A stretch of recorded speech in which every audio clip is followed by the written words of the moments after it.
For nearly 30 years, one question has been on the minds of all Berserk fans. A question that gets more twisted, dark, and unfathomable the more that you look into it.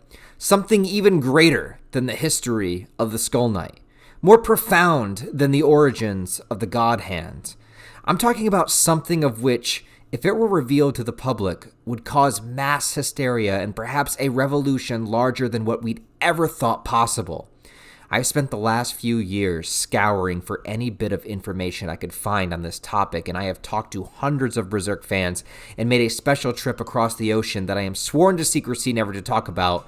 But now, exclusively for you guys, I will finally reveal the truth to the question we have all been wondering for years involving some of the most important Berserk characters, which will give us a more complete understanding of what Kentaro Miura was really trying to say with this story.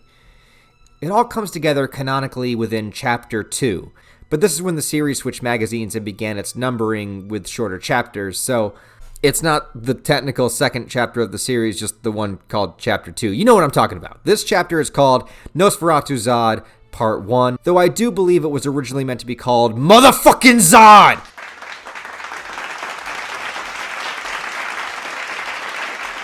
Part 1, but the publishers didn't think that the world was ready for that yet. We begin this chapter with Griffith peering over the hillside towards a fortress the Band of the Hawk was battling within to win over. However, something very strange was at hand. The seemingly undefeatable band of mercenaries had come up against an enemy within this fortress that they could not defeat, a legendary warrior, one of which has been rumored to have killed thousands upon many battlefields. One that has supposedly existed for over hundreds of years, a man or a beast, in which they call Nosferatu Zod. Down at Ground Zero, Guts rages to go within the fortress walls to see why so many have yet to return. It's then when fan-favorite character Dilos emerges with an arm missing, which is obviously foreshadowing Guts' inevitable future, but with even more damage. If Dilos had remained within the story, he might have gone on to even be able to defeat Femto because his skills were so unparalleled and he was so feared among so many kingdoms. He also discovered the secret that I'm going to share with you as well. Some say he was originally planning to overthrow Griffith and become the new Band of the Hawk leader, and maybe that's why his fate was as brutal as it was. Nevertheless, Guts makes his way in within the cold corridors of death and blood, seeing the corpses of his fallen brethren, yet somehow gathering the courage to continue forward. After traveling a little bit further, he sees it, the one responsible for all this carnage. A giant, muscular beast of a man, skewering two soldiers with a sword, holding them up with one hand, and in his other hand, cracking the skull of another Hawk member. This image may be iconic, but it is here within the introduction of Zod that we get the most influential and terrifying question of the entire series, which is, why is Zod naked?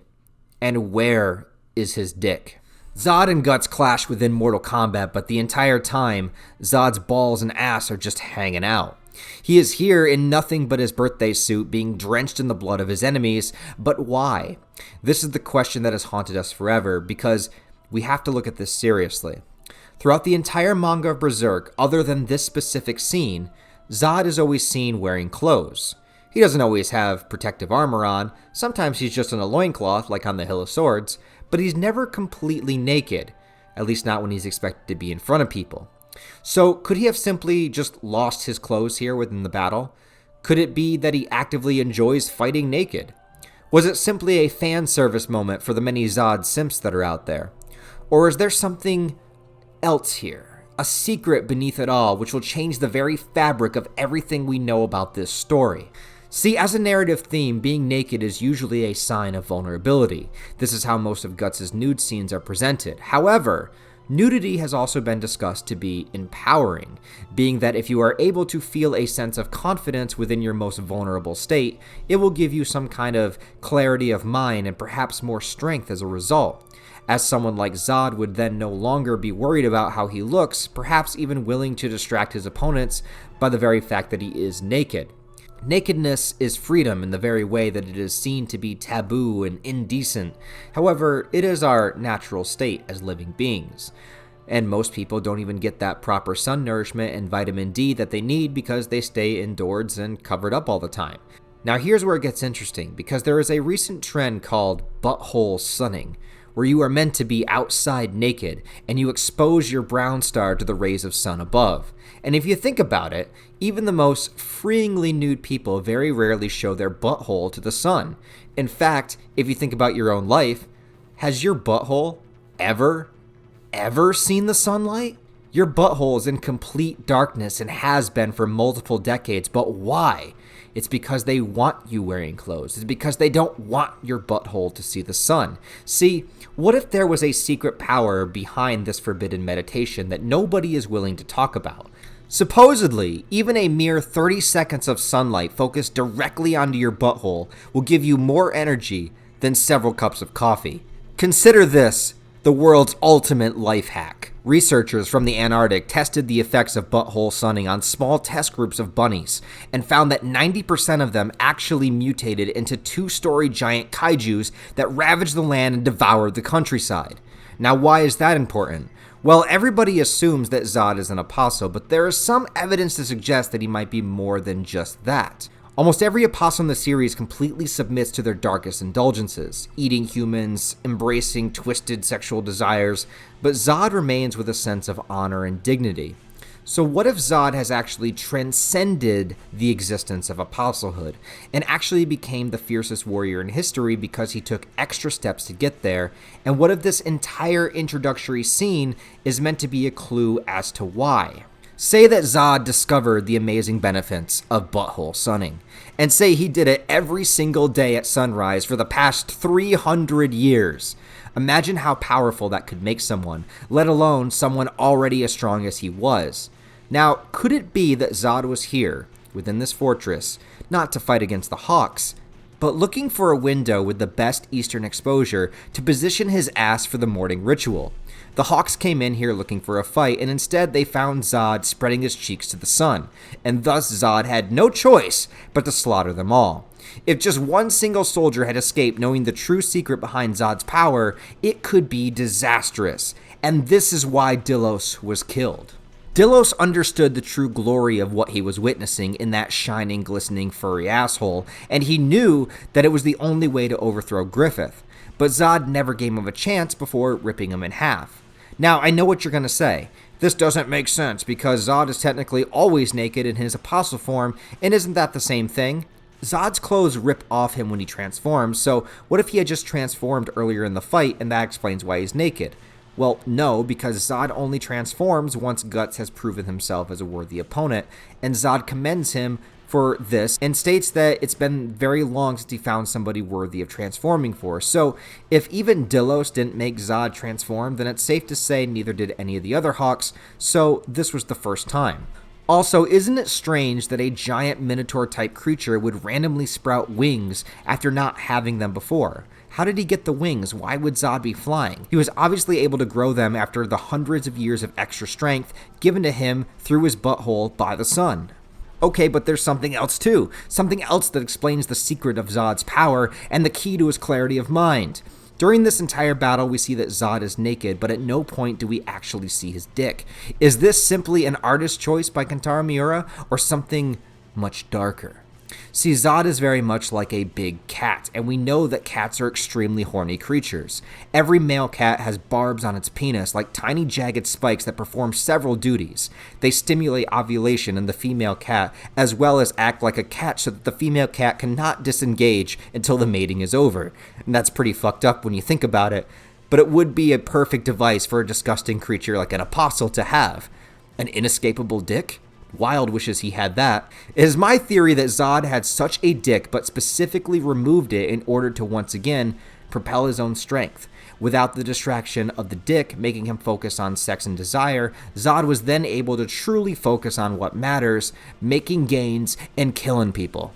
So now imagine that you are a 7-foot-tall beast, jacked to all hell, completely comfortable with being naked. You have no fear, no insecurities, dripping with confidence, and not distracted by any worldly pleasures, along with finding the secret to continue to increase your own power to become basically the greatest warrior of all time through your butthole. And this is what it takes. There's no shortcuts. Zod did everything that needed to be done, and it gave him every single physical and mental advantage in life, and he succeeded. But there is still one glaring obstacle, and this is where it all comes together and makes sense. This is where my theory was blowing my mind. This is where I stayed up all hours of the night creating this graph to try to understand this complex, deep, dark Berserk secret that has been on my mind for years. Because despite all this, Zod still lost to Griffith, right? But how?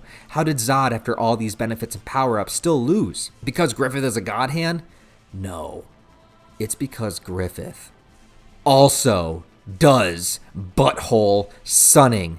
Also removed his dick. Griffith knew all along. He was way ahead of Zod on this. He was doing this still as a human. Guts caught him after a session of butthole sunning within the Golden Age arc, and Griffith distracted Guts by engaging in a water fight so that Guts wouldn't remember and he would never question him about it. And then when Griffith stands and proclaims his dreams of getting his kingdom, fueled by the sun's rays up his butthole, his dick is nowhere to be seen. This is why Griffith seems to have no true sexual desires. This is why he's able to be so focused on his dream. This is why Gennon wanted him to be a bottom for him. This is why Charlotte was a virgin, so she had no idea him not having a dick was even weird. It all makes sense, and it all calls back to the reveal of Zod. Because Zod shows us that this power and what its capabilities and secrets through strength are. But the real secret is that Griffith was doing it all along, and it's exactly what made fate select him as the next God Hand. And the first chapter, introducing Zod, where we see Zod naked, even reminds us in the first page of that chapter of that naked moment with Griffith. It's all connected in one specific package.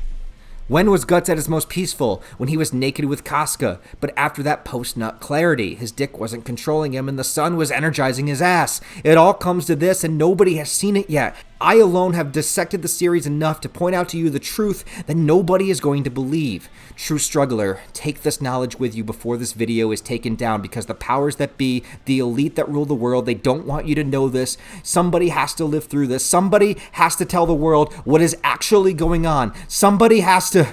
What? Oh shit. Schnoz? It's you! No. I didn't mean to tell them. I know you're naked too. Oh my god. You are naked. It's all about nudity. No, Schnoz. Schnoz, don't kill me! Schnoz, don't kill me!